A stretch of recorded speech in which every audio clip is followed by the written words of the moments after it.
வணக்கம், கிருஷோபஸ்க்கு வருக. நீங்க நம்ம வெப்சைட்டை யூஸ் பண்ணணும்னா முதல்ல இந்த லிங்கை நீங்க உங்க பிரவுசர்ல டைப் பண்ணணும். இந்த லிங்கை டிஸ்கிரிப்ஷன் அப்புறம் பின் கமெண்ட்லயும் கொடுத்திருக்கோம், செக் பண்ணிக்கோங்க.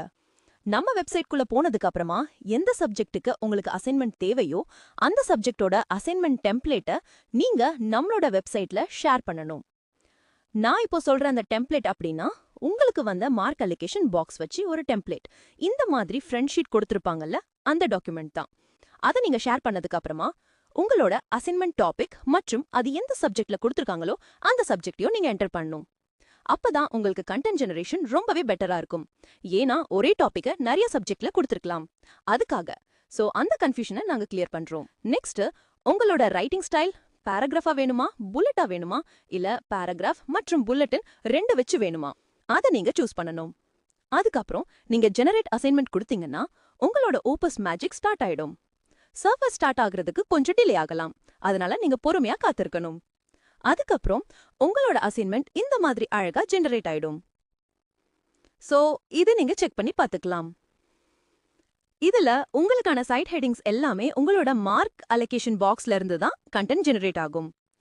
இந்த ஜெனரேட் ஆன கண்டென்ட் உங்களுக்கு பிடிக்கலன்னா நீங்க கீழ இருக்கிற ரீஃபைன் வித் சாட்ல போயிட்டு உங்களோட கண்டென்ட்டை நீங்க ரீஃபைன் பண்ணிக்கலாம். அதே மாதிரி ஒரு கண்டென்ட்டை இன்க்ரீஸ் டிக்ரீஸ் உங்களால பண்ண முடியும். நீங்க நார்மலா உங்க கண்டென்ட்டை இன்க்ரீஸ் அப்படின்னு கொடுத்தீங்கன்னா நிறைய வேர்ட்ஸ் இன்க்ரீஸ் ஆயிடும். அதனால உங்களோட கண்டென்ட் எவ்வளவு வேர்ட்ஸ் இருக்கணுமோ அதை நீங்க சேஞ்ச் கமெண்ட்டை யூஸ் பண்ணி கொடுக்கணும்.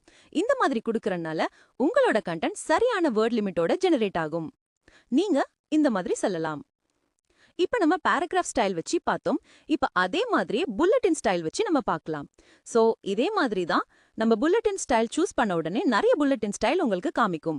இதுல உங்களுக்கு எந்த புல்லட்டின் ஸ்டைல் ரொம்ப பிடிச்சிருக்கோ அதை நீங்க செலக்ட் பண்ணிட்டு ஜெனரேட் அசைன்மெண்ட் நீங்க கொடுக்கலாம். ஜெனரேட் அசைன்மெண்ட் கொடுத்தா உங்களுக்கு கண்டென்ட் எல்லாமே பாராகிராஃபா இருக்கிற மாதிரி தான் இருக்கும். இது நீங்க ரீஃபைன் பண்ணிக்கலாம். ஆனால் உங்களுக்கு டாக்குமெண்ட் ஜெனரேட் ஆகும்போது அது அழகா புல்லட்டின் ஸ்டைல்ல ஜெனரேட் ஆயிடும். இப்ப இதே மாதிரி தான் நம்ம இப்போ பாராகிராஃபையும் புல்லட்டையும் சேர்ந்து இருக்கிற மாதிரி ஜெனரேட் பண்ண போறோம். இதுலயுமே உங்களோட புல்லட்டின் ஸ்டைல்ஸை நீங்க சூஸ் பண்ணிக்கோங்க. சூஸ் பண்ணிட்டு ஜெனரேட் அசைன்மெண்ட்டையும் கொடுத்ததுக்கு அப்புறமா உங்களுக்கு எந்தெந்த செக்ஷன்ஸ் எல்லாம் புல்லட்டின் ஸ்டைல்ல கண்டென்ட் வேணும் அப்படிங்கறத கேட்கும். இதுல ஆப்ஜெக்டிவ் அப்படி இல்லைன்னா எய்ம் இது நீங்க டிக் பண்ணும்போது உங்களுக்கு அது பாராகிராஃபா இருந்தா நல்லா இருக்கும் அப்படிங்கிற ஒரு சஜஷன் வரும். அது முற்றிலுமே நீங்க இக்னோர் பண்ணிடலாம். அது எல்லாத்துக்குமே உங்களுக்கு புல்லட்டின் ஸ்டைல்ல கண்டென்ட் ஜெனரேட் ஆகும். நீங்க செலக்ட் பண்ணாததுக்கு உங்களுக்கு பாராகிராஃப் ஸ்டைல்ல கண்டென்ட் ஜெனரேட் ஆகும். இதே மாதிரியே நம்ம கிருஷோபஸை யூஸ் பண்ணி நிறைய அசைன்மெண்ட்டை ஈஸியா நீங்க செஞ்சு முடிங்க. உங்களோட ஒர்க்கை ஈஸியா மாத்திக்கோங்க. அது மட்டும் இல்லாம உங்களோட ஃபீட்பேக்கை கொடுக்க மறந்துடாதீங்க. கிருஷோபஸை யூஸ் பண்ணதுக்கு ரொம்ப நன்றி.